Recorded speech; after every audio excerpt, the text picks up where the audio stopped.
Sir, ഈ കഴിഞ്ഞൊരു 10-12 ദിവസമായിട്ട് കേരളത്തിൽ മുഖ്യധാരാ മാധ്യമങ്ങൾ ചർച്ച ചെയ്യുന്നത് രാഹുൽ മാങ്കൂട്ടത്തിൻ്റെ ഒളിവിലെ ജീവിതവും അദ്ദേഹത്തിന് നൽകിയ പരാതിയും അത് തുടർന്നുണ്ടായ വെളിപ്പെടുത്തലും മറ്റുമാണ്.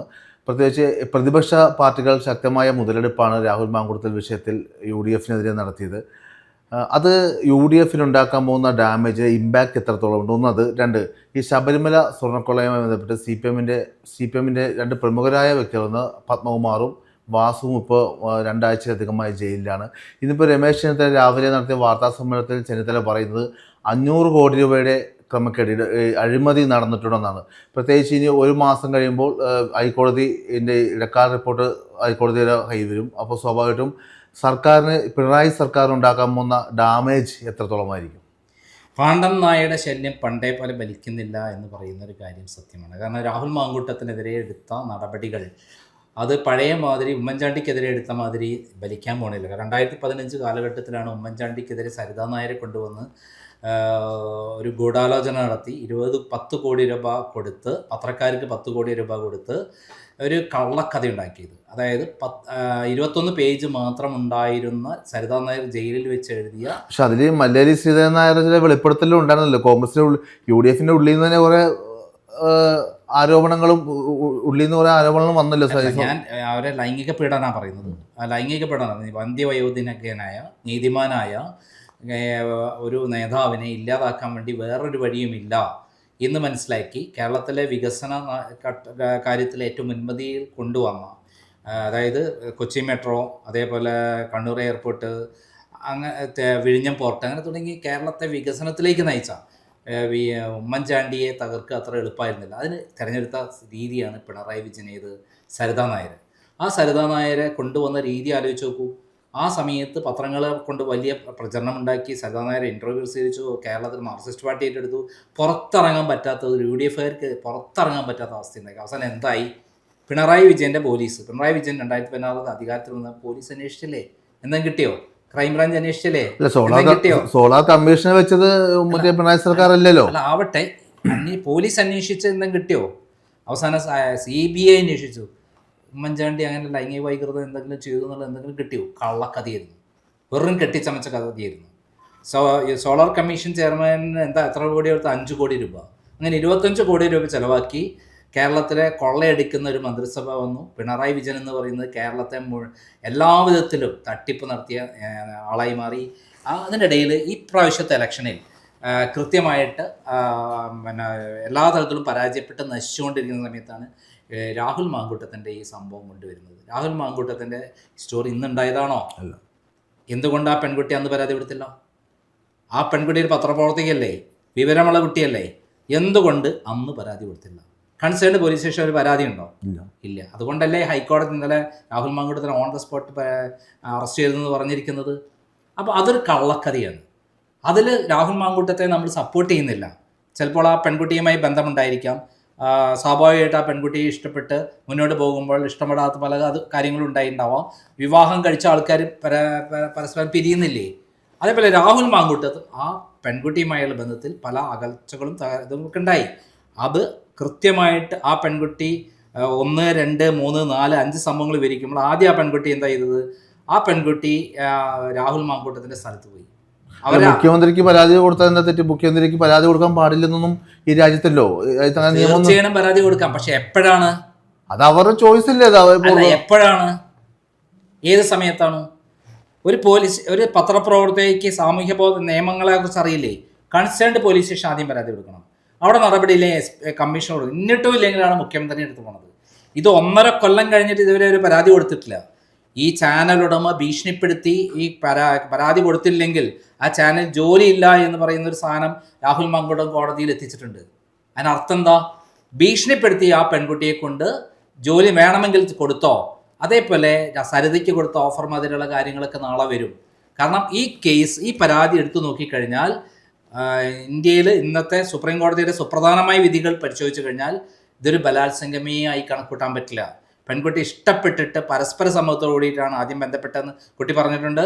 രണ്ടാമത് ആ കുട്ടി ഇഷ്ടപ്പെട്ടിട്ടില്ലേ പാലക്കാട് ആ കുട്ടിയുടെ ഫ്ലാറ്റിലേക്ക് വിളിച്ചു വരുത്തിയത്? ആ സമയത്ത് ആ കുട്ടിയെ പീഡിപ്പിച്ചു, വേദനിപ്പിച്ചു എന്നാണ് പറയുന്നത്. എന്തുകൊണ്ട് അന്ന് പരാതി കൊടുത്തില്ല? അതിനുശേഷം വീണ്ടും ആ കുട്ടി രാഹുൽ മാങ്കൂട്ടത്തിനെ ഇപ്പൊ കല്യാണം കഴിക്കുമെന്നുള്ള ഒരു ആ കുട്ടിക്ക് ഉണ്ടാവും പ്രതീക്ഷ ഉണ്ടെങ്കിൽ അദ്ദേഹം പറയുന്ന ഒരു കുഞ്ഞു വേണമെന്നായിരുന്നു എന്നാണ് പറയുന്നത്. പറയുന്നുണ്ടല്ലോ. അല്ല, ആ കുഞ്ഞു വേണമെന്ന് പറയുന്ന രാഹുൽ മാങ്കൂട്ടത്തിന്റെ നിലപാട് ശരി, പക്ഷെ അവരൊരു വിവാഹിതയാണ്, അവർക്ക് അങ്ങനെ ആഗ്രഹിക്കാൻ പറ്റില്ല, ഡിവേഴ്സ് ആയില്ല, 4 ദിവസം കൊണ്ട് പിരിഞ്ഞു എന്നാണ് അവർ പറയുന്നത്. ഒരു പത്രപ്രവർത്തകയല്ലേ, ഇന്ത്യൻ നിയമപ്രകാരം ഡിവേഴ്സ് വാങ്ങാതെ ഒരു കല്യാണം കഴിക്കാൻ പറ്റുമോ?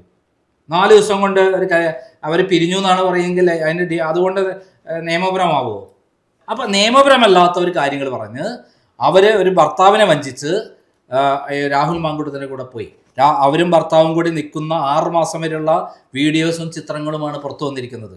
അപ്പോൾ അവരുമായി യാതൊരു അകൽച്ചയില്ല. ആ സമയത്ത് അവർ ഭർത്താവിനെ ചതിച്ചുകൊണ്ടാണ് രാഹുൽ മാങ്കൂട്ടത്തിനോട് കല്യാണ വാഗ്ദാനം പറഞ്ഞ് പോയിരിക്കുന്നത് എന്ന് വളരെ വ്യക്തമാണ്. അപ്പോൾ ആരാണ് ചതി കാണിച്ചത്? ഇതിൽ കൃത്യമായി എടുത്ത് പരിശോധിച്ചു കഴിഞ്ഞാൽ രാഹുൽ മാങ്കൂട്ടം നിരപരാധിയാണ്.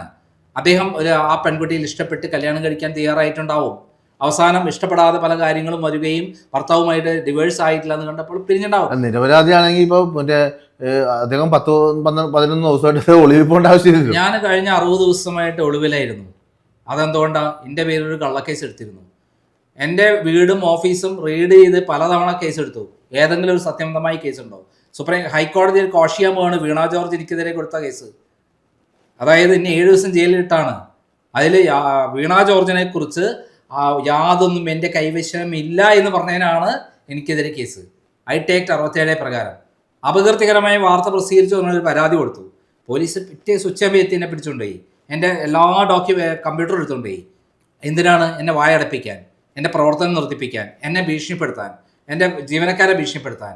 അതേപോലെ രാഹുൽ മാങ്കൂട്ടം എന്ന് പറയുന്ന കേരളത്തിൽ കത്തിപ്പടർന്നുകൊണ്ടിരിക്കുന്ന ഒരു നേതാവിനെ, പിണറായി വിജയൻ്റെ മരുമകനെ കുറിച്ച് ഏറ്റവും അധികം വാർത്തകൾ പ്രസിദ്ധിച്ച, പിണറായി വിജയനെ കുറിച്ച് ഏറ്റവും അധികം കൃത്യമായി ആഞ്ഞടിച്ച ഒരു നേതാവിനെ ഇല്ലാതാക്കണം.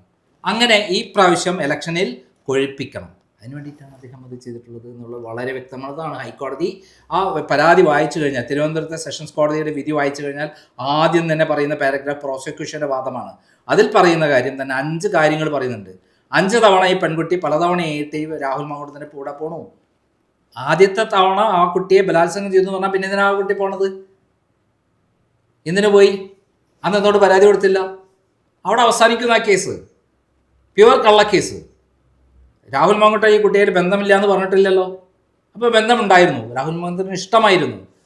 പിന്നെ തകരാറിലായത് കാരണം എന്താണെന്നുള്ളത് കൃത്യമായിട്ട് രേഖാമൂലം രാഹുൽ മാങ്കൂട്ടം കൊടുത്തു എന്നാണ് ഞാൻ മനസ്സിലാക്കുന്നത്. അതുകൊണ്ടാണ് രാഹുൽ മാങ്കൂട്ടത്തിൻ്റെ നിയമപരമായിട്ട് അദ്ദേഹമാണ് ശരിയെന്ന് പറയുന്നത്. ഇനി ശബരിമലയിലെ കൊള്ള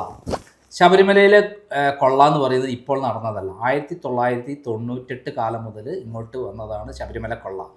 ഇടതുപക്ഷ മുന്നണി അധികാരത്തിൽ വന്നപ്പോൾ പിണറായി വിജയൻ സംസ്ഥാന CPM സെക്രട്ടറി ആയപ്പോൾ മുതൽ ശബരിമല കൊള്ള നടക്കുന്നുണ്ട്. മല്യ എന്ന് പറയുന്ന ഇൻ്റർനാഷണലായ തട്ടിപ്പുകാരൻ അവിടെ സ്വർണം പൂശാൻ വന്നത് എന്തിനാണ്?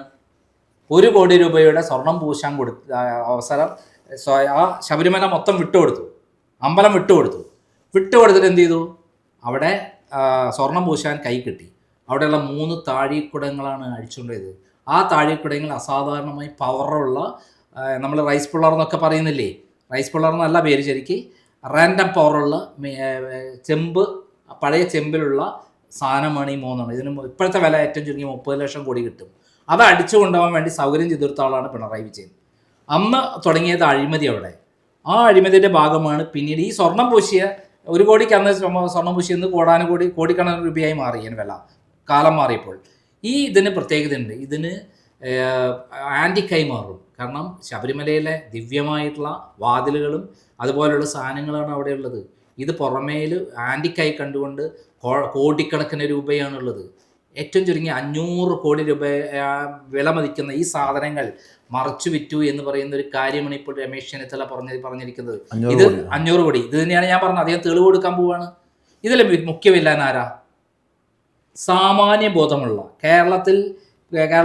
കേരളത്തിലെ മുഖ്യമന്ത്രിയെ പഠിച്ചിട്ടുള്ള ഏവർക്കും അറിയാം, പിണറായി വിജയൻ ഭരിക്കുമ്പോൾ ഒരു തരി സ്വർണം അവിടുന്ന് മോഷ്ടിക്കണമെങ്കിൽ അത് പിണറായി വിജയനെ അറിവോടെ അല്ലാതെ മോഷ്ടിക്കാൻ പറ്റില്ല. പിണറായി വിജയൻ നിയമിച്ച പത്മകുമാർ, പിണറായി വിജയൻ നിയമിച്ച വാസു, പിണറായി വിജയൻ നിയമിച്ച വാസവൻ, പിണറായി വിജയൻ നിയമിച്ച കടകംപള്ളി, ഇവർ വഴി കൃത്യമായി പ്ലാനോടുകൂടി ശബരിമല കൊള്ള ചെയ്താണ്. ഇതിന് അമൂല്യ വിലയാണുള്ളത്. അമൂല്യ രത്നങ്ങളെ മാതിരി ആൻറ്റിക്ക മാതിരിയുള്ള വിലയാണുള്ളത്. കാരണം ശബരിമലയാണ് ദൈവത്തിൻ്റെയാണ്. ആ ദൈവത്തിൻ്റെ സാധനമാണ് അടിച്ചു കൊണ്ടുപോയിട്ട് മറച്ചു വിറ്റിരിക്കുന്നത്. അതാണ് 500 കോടിക്ക് വിറ്റു എന്ന് പറയുന്നത്. ഇതിൻ്റെ ആരാണ് യഥാർത്ഥ വില്ലൻ? പിണറായി വിജയനാണ്. മുമ്പ് TP ചന്ദ്രശേഖരൻ കൊലപാതക കേസിൽ പിണറായി വിജയൻ അറിയാതെ ആ കൊലപാതകം നടക്കൂ. അദ്ദേഹത്തിന് ഒരു മെസ്സേജ് വന്നില്ലേ, ഓപ്പറേഷൻ സക്സസ് എന്ന് പറഞ്ഞിട്ട്? എന്തേ അദ്ദേഹത്തിന് പ്രതിയാക്കിയില്ല? അദ്ദേഹം അറിയാതെ ഏതെങ്കിലും ഒരാളെ കൊല്ലുമോ? TP ചന്ദ്രശേഖരൻ അത് വേറെ PK കുഞ്ഞാനന്ദൻ കഴിഞ്ഞ കാര്യമായ അറസ്റ്റ് ഒന്നുമില്ല.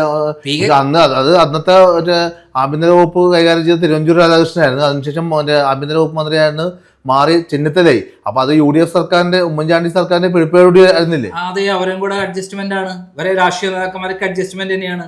ഞാൻ ഈ കാര്യം മുമ്പ് പിന്നീട് പറഞ്ഞിട്ടുണ്ട്. തിരുവഞ്ചൂർ രാധാകൃഷ്ണന്റെ മകന്റെ ഒരു പ്രശ്നം വന്നപ്പോൾ, മകളുടെ ഒരു പ്രശ്നം വന്നപ്പോൾ അത് കൃത്യമായി പിണറായി വിജയൻ ആക്കുന്നു, ഏറ്റെടുക്കുന്നു, അത് വെച്ചിട്ട് സെറ്റിൽ ചെയ്യുന്നു. അങ്ങനെയാണ് പിണറായി വിജയനെ തൊടാതെ വിട്ടിരിക്കുന്നത് എന്നുള്ള കാര്യം സത്യമാണ്. It's true.